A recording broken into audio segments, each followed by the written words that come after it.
ओंकारं बिंदुसंयुक्तं ध्यायन्ति योगिनः आमोदं मोक्षदं सविताराय नमो नमः। नमः समेताराय स्वानुभूत्याय वितुतो भावाय भावाय।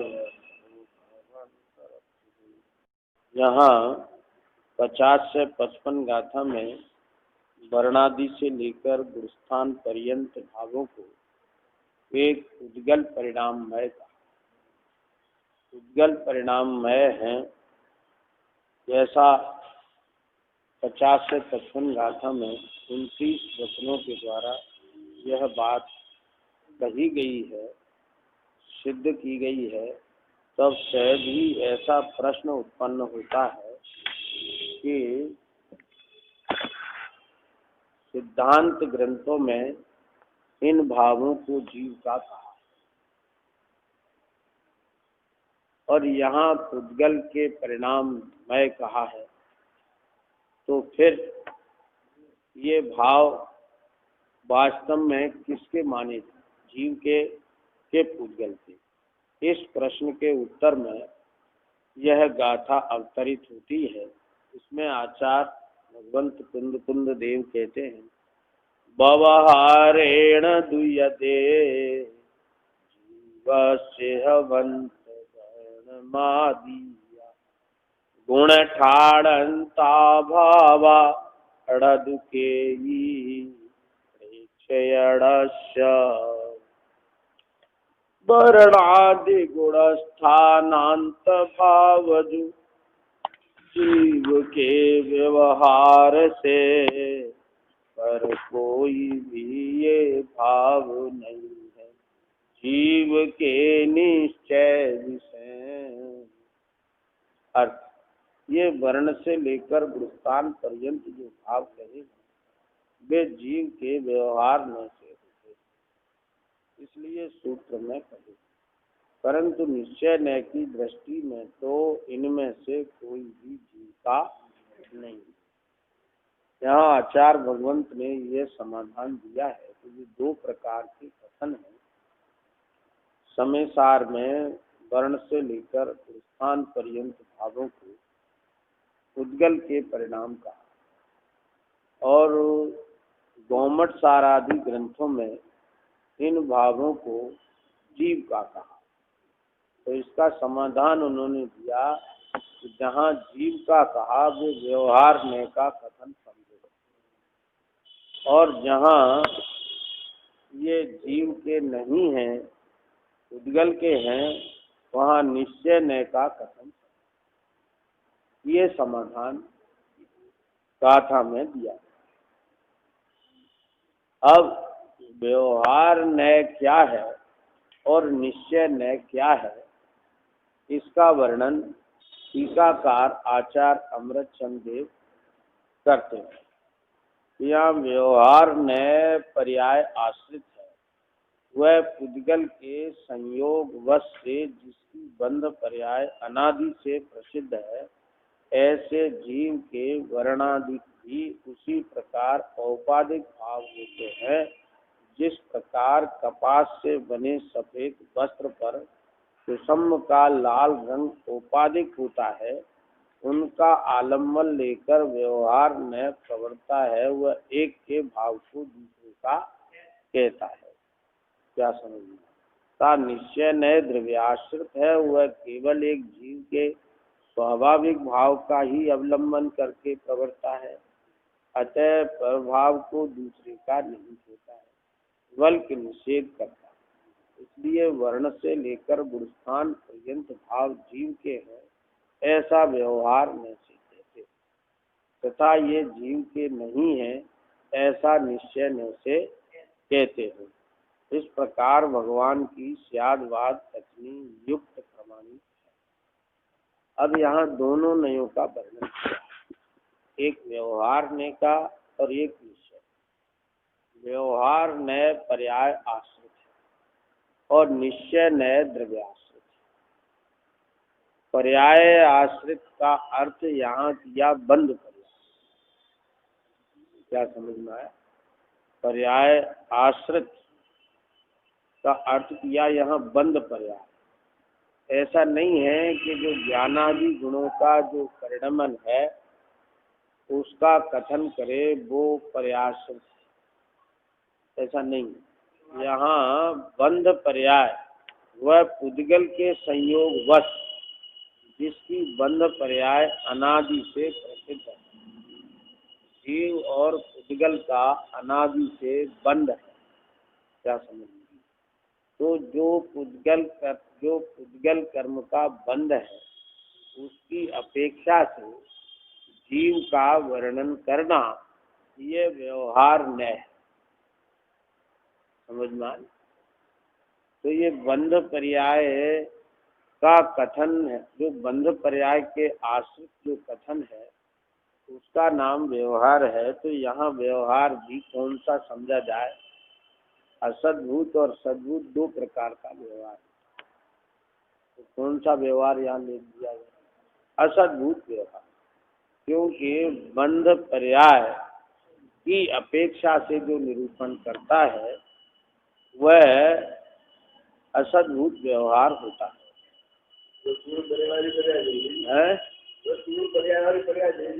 हाँ, ये पर संबंध से जो निरूपण किया जाता है वो है, पर की अपेक्षा से निरूपण किया गया। ऐसे जीव की वर्णादि भी उसी प्रकार औपाधिक भाव होते हैं।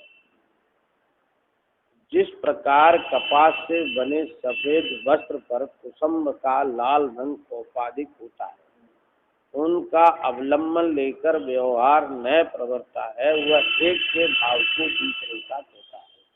क्या समझना? भाव है पुद्गल का और उसे कहता है जीव, इसका नाम व्यवहार। जीव का भाव और उसे पुद्गल का कहता है, इसका नाम व्यवहार। तो यहाँ जो बात चल रही है वो वर्णादि से लेकर गुणस्थान पर्यंत जो भाव है वे भाव पुद्गल के हैं, उन्हें जीव के कहना, इसका नाम व्यवहार। क्या समझ? ऐसे जीव के वर्णादि भी उसी प्रकार औपाधिक भाव होते हैं। अब औपाधिक भाव का मतलब ये है कि कर्म के उदय से जो भी भाव होते हैं, किसके? जीव के नहीं, हाँ, कर्म के होते हैं और उन्हें जीव के कहे जाते हैं। समझ में आना? कर्म के उदय से जो भाव होते हैं उन भावों को जीव का कहना, इसका नाम व्यवहार है। हालांकि उसका नाम भी व्यवहार है कि जो भाव जीव के हैं और उन्हें कर्म के कहना, वह भी व्यवहार। जैसे ये वर्णादि से लेकर गुणस्थान पर्यंत जो भी भाव हैं वे भाव पुद्गल के और उन्हें जीव के कहना। क्या समझना है? कि ये जीव मनुष्य है, ये जीव त्रियंच है, एक इंद्री वाला है, दो इंद्री वाला है, पंचेंद्री वाला है। क्या समझना है? ये अमुक वर्ण वाला है, अमुक रस वाला पदार्थ है। इस प्रकार है जो जीव का वर्णन करना कि ये अमुक गुणस्थान वाला है, अमुक अनुभाग स्थान वाला है, ये रागी है, ये द्वेषी है, ऐसा कर्म की तरफ से जीव का निरूपण करना ये व्यवहार। इसी प्रकार जीव के भावों को कर्मकृत कहना, जैसे जीव के रागादि भावों को कर्मकृत कहना, औदयक कहना, ये भी व्यवहार। क्या समझ? लेकिन यहाँ जो प्रसंग चल रहा है वो जीव वर्णादि से लेकर गुणस्थान पर्यंत जो भाव पुद्गल के परिणाम है उन्हीं भावों को जीव का कहा जा रहा है, वो व्यवहार न। वैसे जीव के वर्णादि भी उसी प्रकार औपाधिक भाव होते हैं जिस प्रकार कपास से बने, दृष्टांत को समझो, कपास से बने सफेद वस्त्र पर कुसुम का लाल रंग औपाधिक होता है। हाँ, जैसे कपास से बना सफेद वस्त्र और वह लाल रंग से रंगा गया तो वह वस्त्र लाल कहलाता है। लेकिन वस्तुतः जो उसमें लालमा है वो लाल रंग की है, वह कपड़े की नहीं है। क्या समझ? हालांकि वो ऐसे नहीं दिखाई देती कि ये सफेद वस्त्र है और ये लाल रंग है, लेकिन जब दोनों के लक्षण का विचार करते हैं तो वह जो लालमा है वो लाल रंग की है, वो वास्तव में कपड़े की नहीं है। क्या समझ?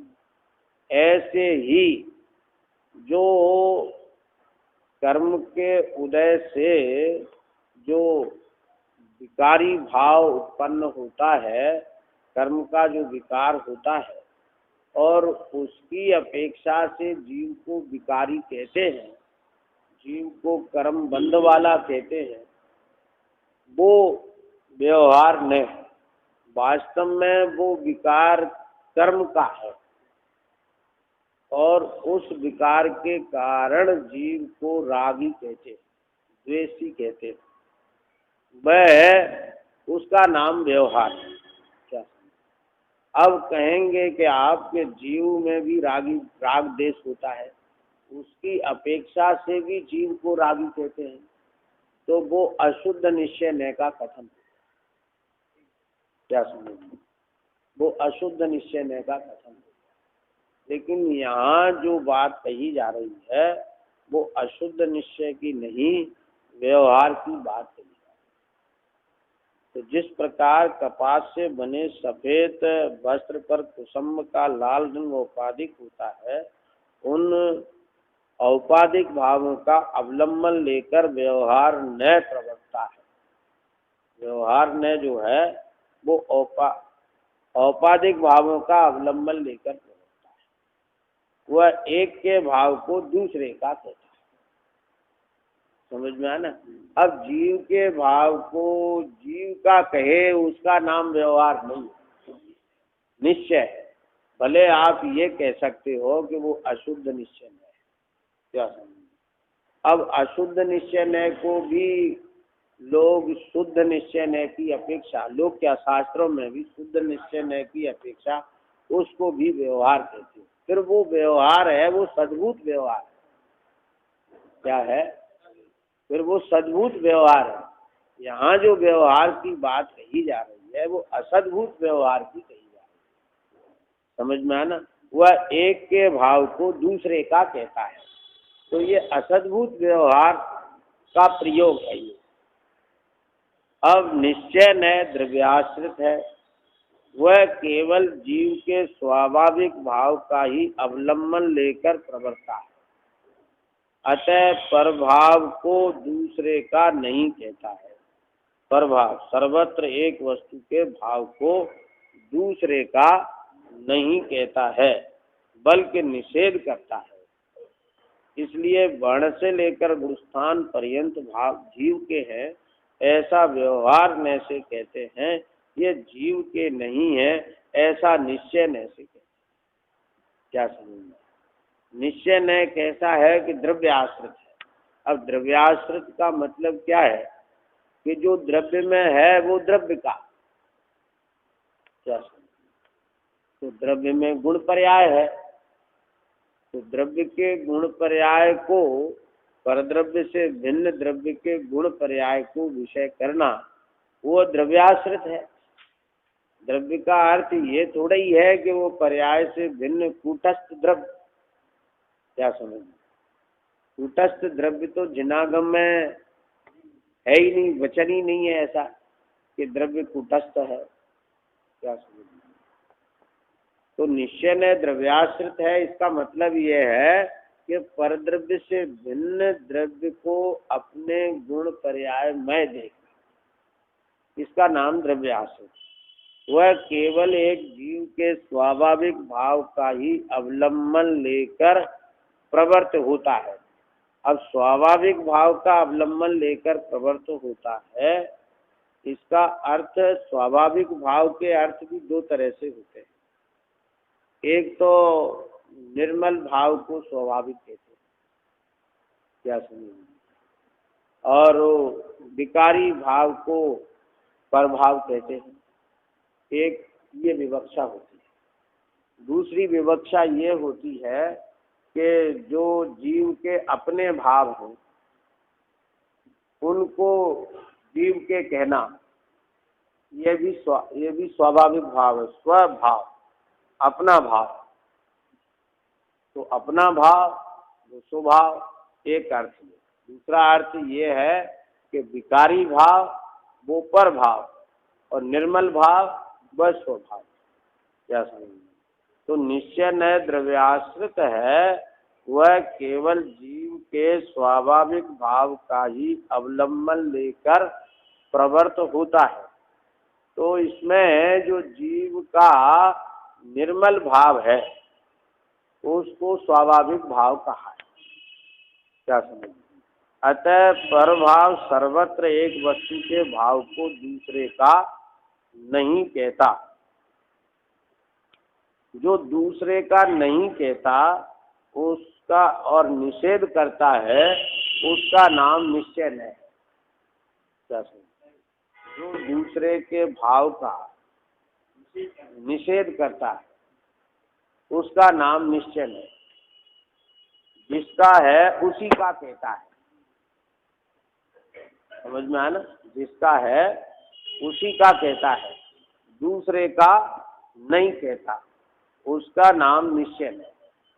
तो निश्चय न से वर्ण से लेकर गुणस्थान पर्यंत जो भाव हैं वे जीव के नहीं हैं, और व्यवहार न वर्ण से लेकर गुणस्थान पर्यंत भावों को जीव के हैं, ऐसा कैसे? क्या? अब देखो, राग देश की बात है ना, तो राग देश जीव के जीव में है और पुद्गल के पुद्गल में। फिर भी राग देश प्रकृति कर्म की है, और जो जीव में जो भाव है वो विकृति है। क्या है?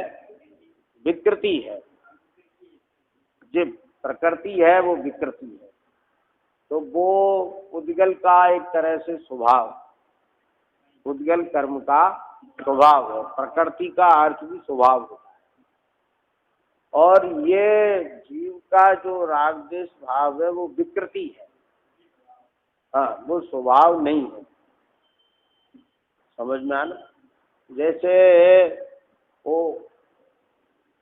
20 लाई का दृष्टांत दिया था कि वो सींग जो है तीली उससे रगड़ती है और रगड़ के अग्नि उत्पन्न होती है।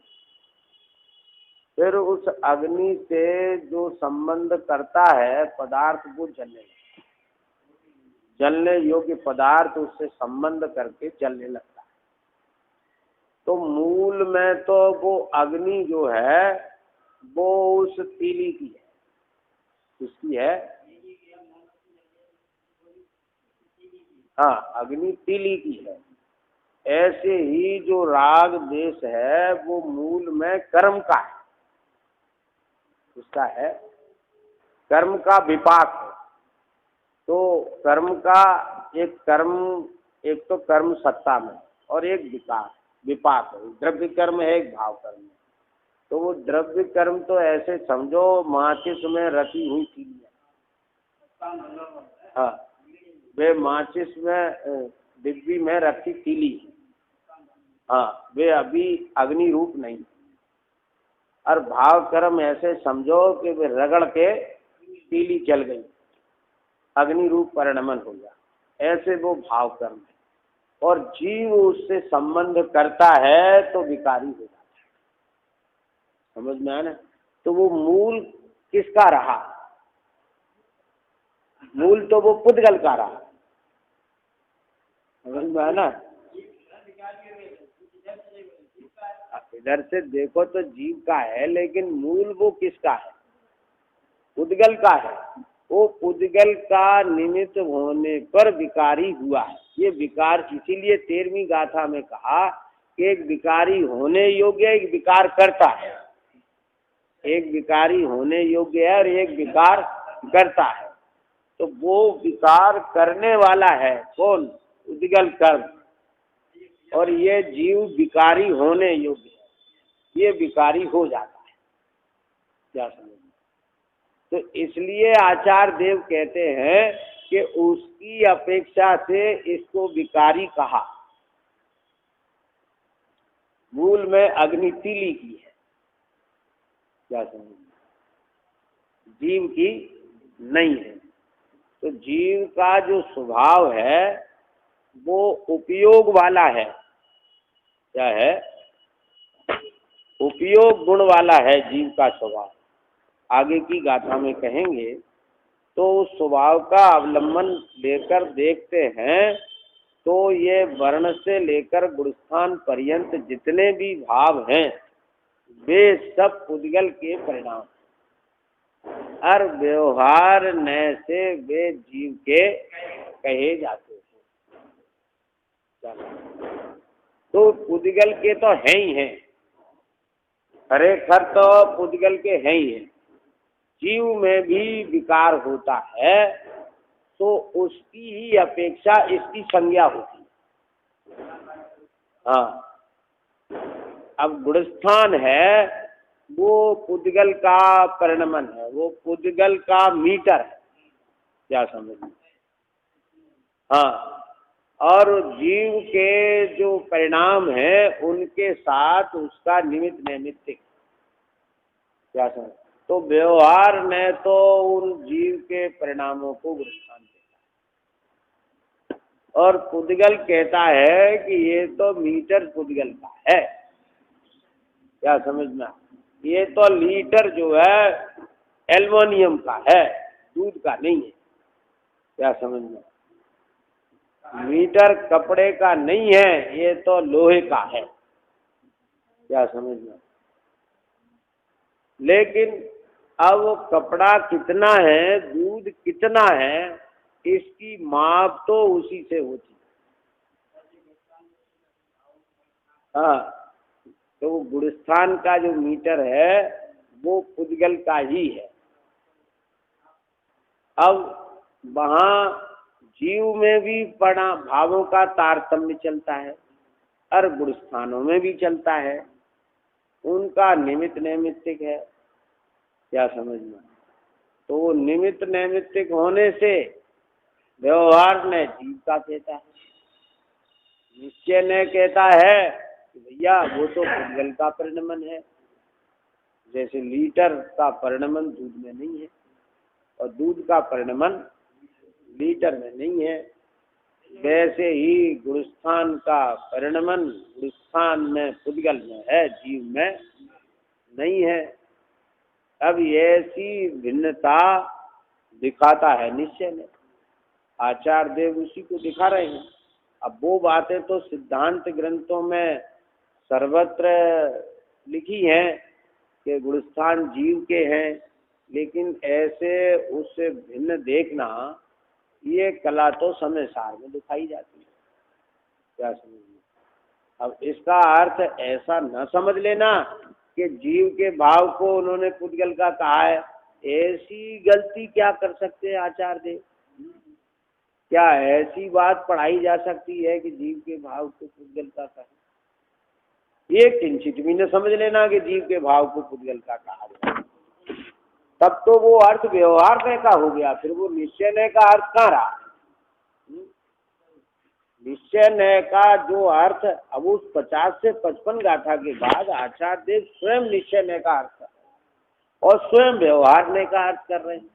तो व्यवहार ने के अर्थ में कहते हैं एक के भाव को दूसरे का कहता है, समझ में आया ना?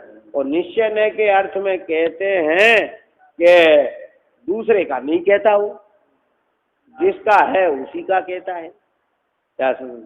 तो इस अर्थ का अनर्थ न करो। क्या समझ में? इसी अर्थ को लागू करो। आचार्य देव स्वयं अर्थ कर रहे हैं ना, तो वही अर्थ लागू करो ना। अपनी आप उसमें क्यों लगा रहे हो ये बात है? कि भाई द्रव्य तो कुटस्थ है, नित्य है, उसमें जे भाव नहीं होते, जे तो पर्याय में होते हैं, इसलिए द्रव्य में नहीं होते, इसलिए न पुद्गल के कहे। या द्रव्य ही ऐसा नहीं होता है कि जिसमें पर्याय नहीं हो, ये तो कल्पना लोक का द्रव्य है, इसीलिए तो हमें उसे नया अध्यात्म कहना पड़ा। क्योंकि दिगंबर जैन अध्यात्म में कहीं ऐसा है ही नहीं, पर्याय बिना का द्रव्य, कुटस्थ द्रव्य। क्या समझना या जरा आचार्यों की बात को देखो, आचार्य देव खुद उसका हल कर रहे हैं, तो फिर तुम आगे बढ़ के जो है उस हल को अन्यथा क्यों ले रहे हो कि यहाँ पुद्गल के कहे हैं? या कहे नहीं है, वे कह रहे हैं।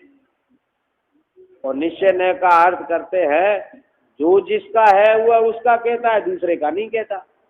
और व्यवहार ने का अर्थ है एक के भाव को दूसरे का कहता है।